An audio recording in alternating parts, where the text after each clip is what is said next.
Well, what a difference a week makes. Take a look at this. Not bad. Let's take a look at the difference between last week and this week. It's pretty amazing. Same on this side as well. Just look at all that new growth. Just fantastic. So was it worth it? Yeah, I think it was. Just can't beat new growth. G'day and welcome to another video from DVL. A lot has been happening around the yard since the last video. I finally found some time and have been spraying glyphosate out over the rocky paths and other areas that have become overgrown with weeds. Once those die off, the plan is to spray on some pre-emergent for the back and the front yard, getting ready for the winter season. I haven't sprayed the weeds in the yard yet, hopefully this week coming. There is not a huge amount of weeds, but they are starting to show up in some of the shady areas along the edges. The regular mowing is keeping them in check, but it is now time to deal with them. I have not sprayed pre-emergent or done any weed control spraying in the backyard this year, so overall I think the yard has performed really well.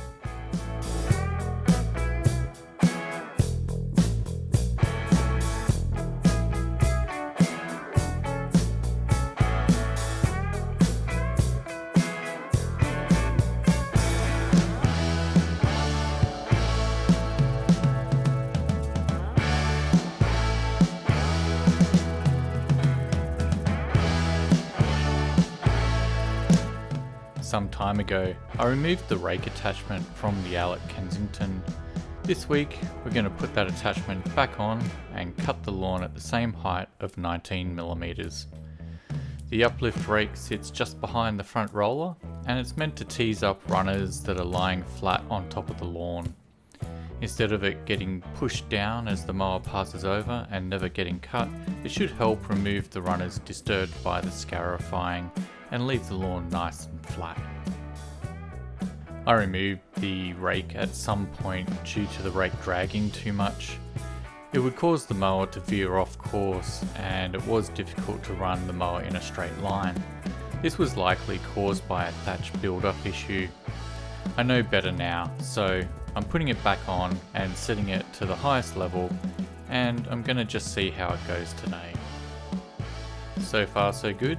I think I'll keep the rake at this position and let's get into it.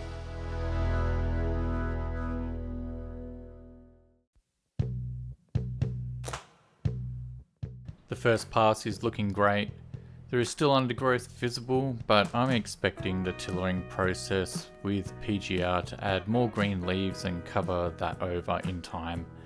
The lawn is not scalping here though, and that is the primary issue to resolve. The lemon tree is still an issue. I really don't like how it is leaning out over the lawn. I have begun sowing the seeds of dissent about this tree and my plans to chop it down. The lime tree is just far too big and it outcompetes the lemon tree for space. I can't really be too critical though. The lemon tree really is productive and it is just trying to grow where it can get sunlight. The issue though is that if I trim it back to where it does not interfere, then we'll lose half the tree. In case you're wondering about the equipment cam shots, the main reason for me to use that is to show you a close-up of the lawn as I'm doing my thing. The wide shots are preferred, but you don't get to see the imperfections or the true state of the grass in the same way. So mower cam is here to stay, unless maybe I get a drone with a follow me function or something like that one day. I have plans to top dress some low areas in the front and backyards. The backyard will get the sand in the spot where I was plugging and in the middle on the top section, and there is also a low spot between the clothesline and the hose link hose. I added a new irrigation hose between the shed and the lemon tree last year. Over time the trench has sunk, so I'm going to start adding in more sand and get it a bit more level. The same thing with the plugging area. It also has sunk when I had to do some irrigation repair work. I'm hoping to not go too heavy with the sand and get most of it below the leaf layer of the grass. But you'll all get to see how I did next week. So, with that in mind, I can let you all know that I sprayed on PGR 5 days ago. You can all see that the lawn has rebounded nicely and is looking better this week than last week. The plan is to keep the grass a bit shorter than the start of the season. So now that it's here at 19mm, I want to try and keep it there. I have decided to apply a heavier dose of PGR. I was applying at 10ml per 100 square meters. From now on, I'm dosing at 15ml per 100 square meters. I am feeling very confident that the grass which is here is going to start tillering soon, and that will start to hide the undergrowth with more green. Well, after that, the lawn's looking pretty good. Let's take a closer look. The top section of lawn, which I think I'll affectionately refer to from now on as the hill, definitely is lagging behind the rest of the lawn in terms of recovery. The house block is positioned east to west. The eastern side is the backyard, the western side is the front yard. That changes in winter to northeast and southwest. Anyway, the sun comes up over the back fence, and all the trees in my neighbour's yard block the sun in the morning for quite a bit of time. I think that it's a combination of a bit less sun and probably a bit less water due to the water running down the slope. So I think I'll also need to spray on some wetting agent, and that will also help out. Out the front, there is also massive new growth everywhere. Obviously the front yard suffered the worst scalping, and particularly this section, but it is still filling in nicely. Again, there is going to be some top dress in this area. I have a dip in the lawn right dead center in the middle of the lawn, so I am going to try and raise that up. The goal is to not completely smother the lawn, so it may take a few applications. I am also going to try and fill in a tyre track which started on the street and then goes across my lawn to the neighbour's yard. I'm not pointing fingers, but it is a bit disappointing to see. The stormwater pipe comes out at the street just there, and the pipe itself is very shallow, so it is likely that the pipe may now be crushed.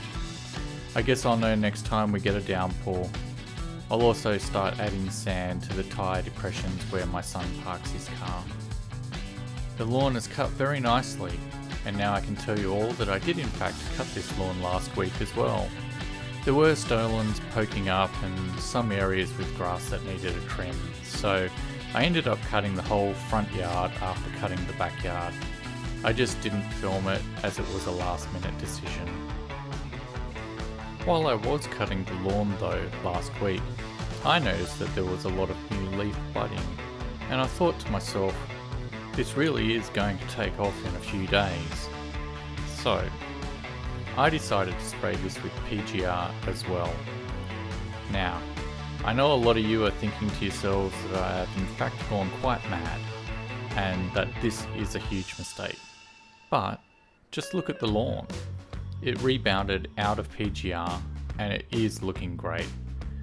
New PGR is in place, and the theory was that it takes 4 days to become effective, so all that additional growth and recovery is what you're seeing today. I actually think it was the exact right time to apply PGR and keep the lawn at 19mm and start with the lawn under control. There is still more improvement to be seen in the front yard. I get it. But I really think I left it far too long to start using PGR when I did my renovation in September last year. So my theory is that the areas which have no leaf right now will not be affected by the PGR. They should continue to grow normally, and when they do grow leaf, they will get the next batch of PGR. The schedule is going to be every 2 weeks at 15ml per 100 square meters.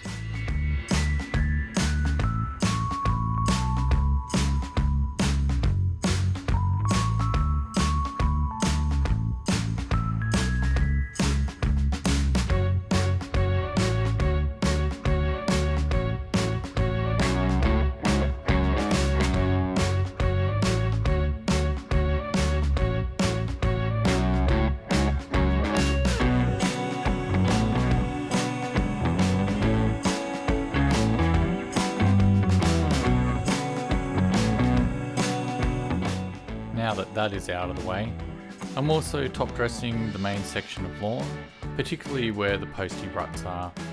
I know I'll never win the war with the postie, but I am going to try and make this area a bit less bumpy for the Allot when I mow.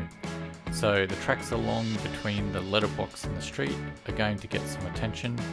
They go right across the entire front of the yard.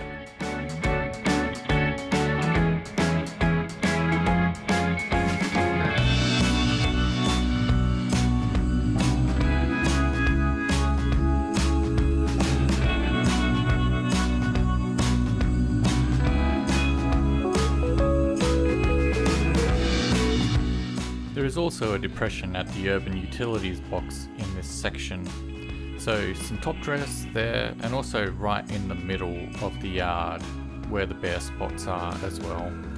I think the main bare spots across the front yard were where the grass had grown more stem due to the dips in the yard, so when I cut it back there was just a lot more to cut and it was much deeper than I was intending.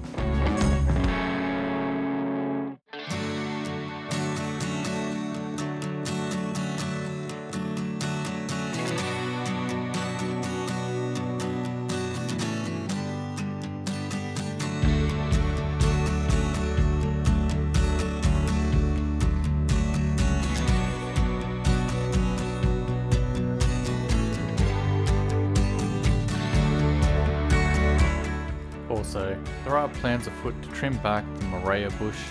That thing has just gone from dead to out of control.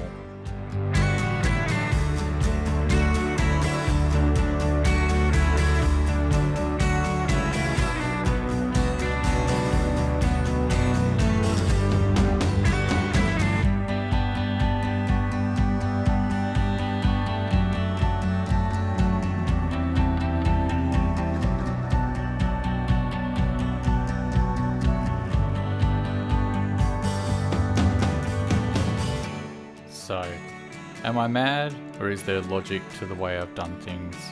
You can decide that yourself. I have enjoyed sharing the journey with you though. So, if you got something out of this video, please like, comment, and consider subscribing. It's free, and a like helps to brighten my day. So, see you all next time. Hooroo!